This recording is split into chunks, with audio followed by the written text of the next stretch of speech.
What we want people to walk away from Base Coast with is being in touch more with what they do to be creative and to live in that throughout the year. And it grows because people come and get inspired to get involved. And that's really what's made it everybody's festival. Hold me tight, don't ever let me go. Up all night, I die for you. Hold me tight, don't ever let me go. Up all night, I die for you. Hold me tight, don't ever let me go.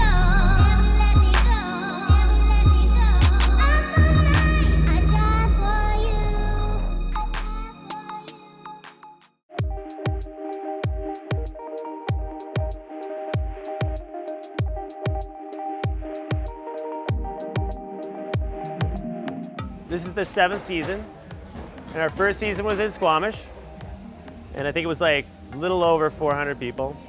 The first Base Coast was as magical as any of the others, but in a different way. It was the first stage that I had designed, was at that festival, and I actually grew it.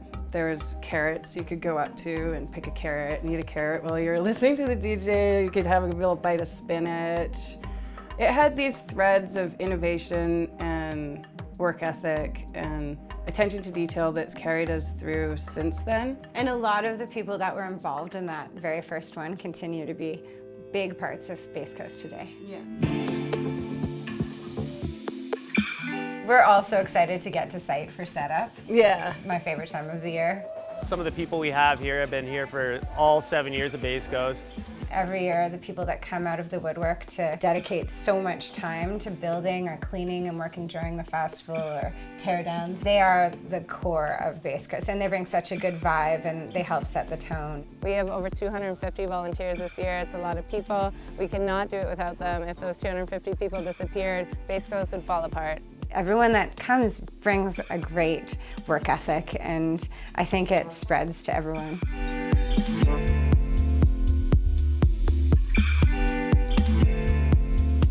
Liz Thompson, who's my partner in crime and the designer of all of this, she comes up with a concept and I do the math to make sure it all sort of like lays out exactly the way she wants it to happen. And/or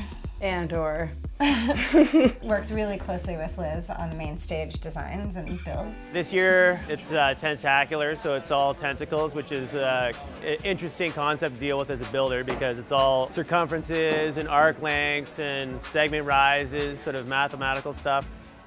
We definitely, a lot out of necessity, have always used repurposed materials for everything. You know, it is not uncommon to see us digging around in dumpsters. We actually love going to the dump. And that has led to our style.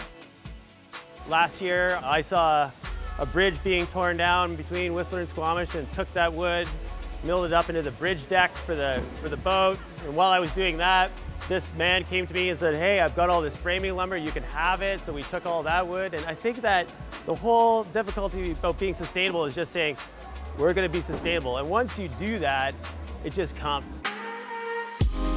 The radio stage is brought to us by the Bass Bus, which are a crew from Calgary. And it is a labor of love for them. They drive out from Calgary several times a year to Merritt, to the site, to work on that stage. The concept is this janky pirate radio tower. For 11 months a year, it's in the back of our minds. Every time we're in a used antique store, we're picking stuff up for it. Finding janky wood, which is what we call just like crappy old barn wood or cedar cutoffs, like we got a bunch of timbers out there. Sleigh Bay is brought to us by the ambient architects who have been with us since the first year. I'm Kelsey Ferry, and I'm part of a crew called the Ambient Architects, and we put together atmospheric environments such as this one. So this is our time-traveling spaceship. So it's a crew of people that come together and use all their different skills to create an environment, not just a stage, not just a shade structure, but something you can be inside of and something you can experience. We definitely give people a lot of creative freedom. It's a passion project that they have, that they've been allowed to innovate and think up on their own, and they're not just doing what they're told, ever. People at Base Coast don't do what they're told. People want to be involved because there's something here, there's something kind of magic about it. It sounds flaky, but it's the truth. I mean, there's a special feeling in these woods when you get in here.